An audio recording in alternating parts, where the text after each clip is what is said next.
So I want to say thank you for taking time to be here, and it's a pleasure for me. So my name is Ed Potosnak. I am running for Congress. I want to be your congressman. And my background is not in politics, so I'm not your typical politician. I'm actually not a politician. I was a chemistry teacher at Bridgewater High School. And I'm running for Congress because I'm very concerned that America's losing its edge. And I want to make sure we get it back. And my feeling is that career politicians, like my opponent, have spent so much time worrying about keeping their own job, they've lost sight of making sure we have jobs, that our students who are in school, when they graduate, that they'll be able to get good jobs. And so instead of worrying about us, they're more worried about making sure they have a job and that their future is secure, that they have lifetime health care and a lifetime pension. And meanwhile, they're going out of their way to, little by little, erode at so many of the things that our country has spent generations making sure we have in place for our long-term prosperity. So today I'm going to speak with you a little bit about some issues that I think will be concerning to you, and then at the end, if there are things I didn't cover that you want me to speak about or address, or if you have questions, I'll be more than happy to take those as well. So I have some prepared remarks, which I may go off a little bit, but then I'm happy to have a little bit more of a free-form dialogue at the end. So my background, again, is as a chemistry teacher. I put myself through college at Rutgers, both an undergraduate and master's degree. I took on many extra jobs, sometimes working more than 3 jobs to put myself through college. So I understand what it's like and how hard you have to work to overcome obstacles in your life. And I know our country right now today faces some of the greatest obstacles we have in many decades. And with the same hard work, I intend to help our country overcome them. When I was teaching chemistry at Bridgewater, I had an opportunity to become an Einstein Fellow. And what the Einstein Fellowship is for math and science teachers to take their experience in the classroom to inform federal education policy. And I spent 2 years down in Washington, D.C. working on Capitol Hill on just that, making sure that our math and science teachers, our students in the classroom, were equipped to compete in an ever-increasing global economy and make sure that we continue here in America to be a leader in the 21st century.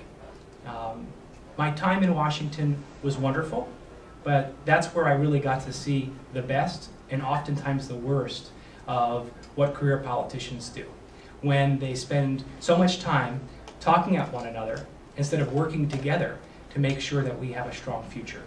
I also have a small home repair business.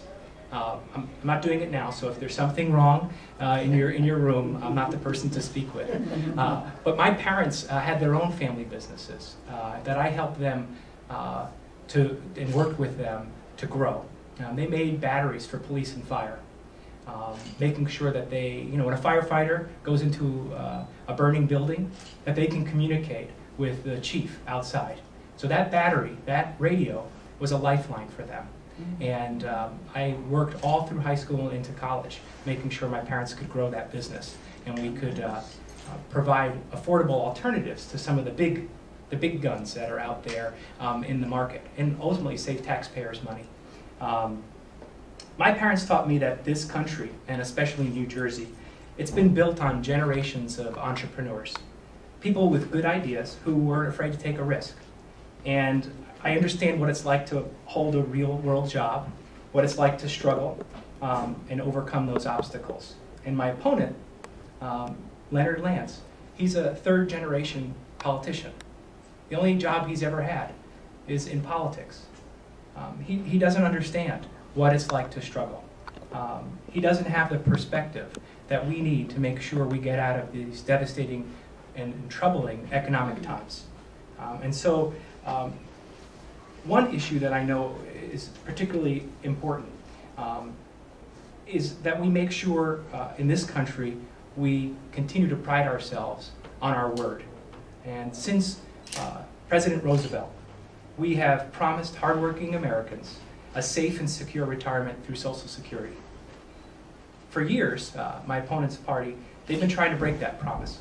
by chipping away at the benefits, raising the retirement age, and devising other measures designed to take away from our Social Security system.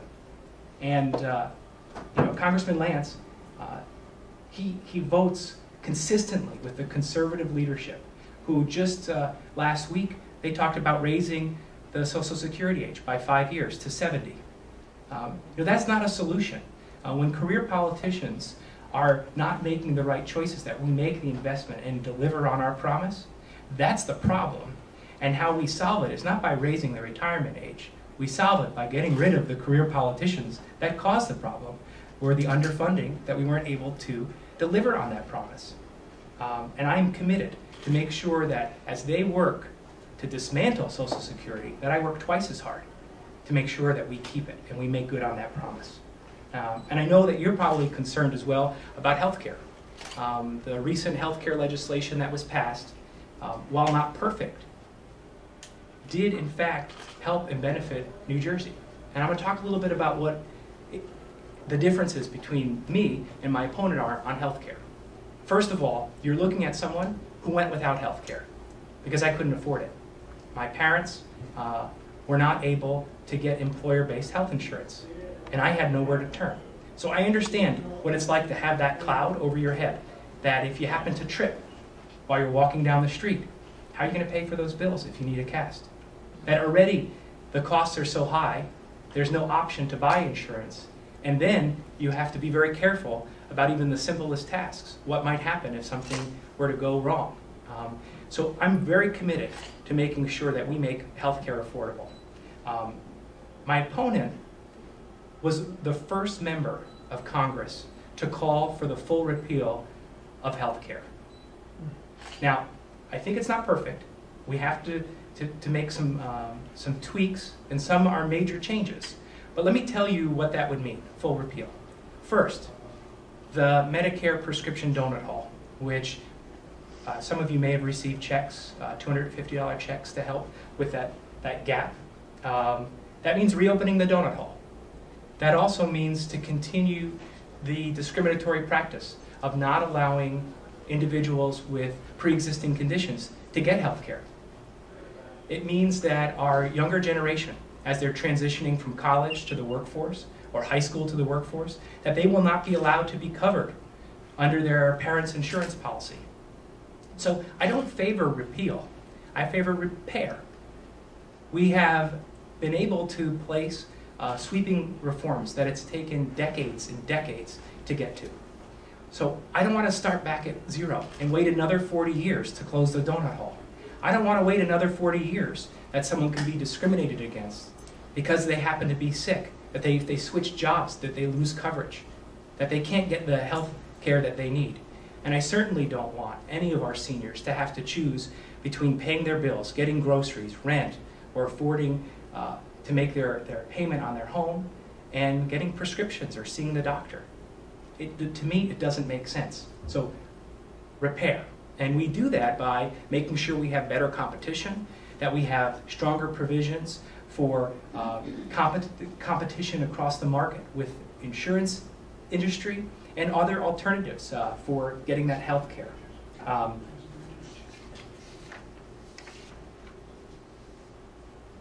For the last century, America has been the greatest nation on earth. And like I said early on, I am extremely concerned that America is losing its edge. And the America you built, that your parents built, it's slipping away.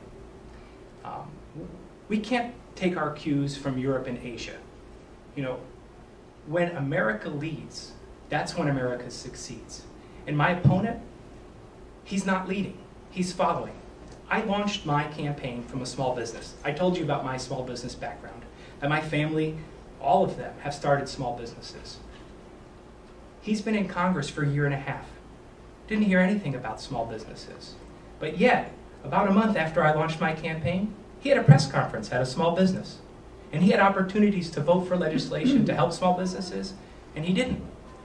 And he touted a bill that did a lot of the same things he had an opportunity to vote for. That's a follower. And I think we need a leader. That small businesses are the engine of our economy. And that with them, we can get our edge back.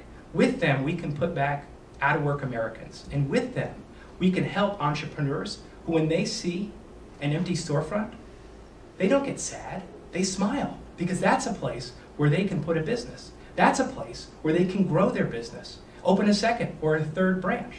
And we have to help them, we have to support them. And I'm committed to doing that.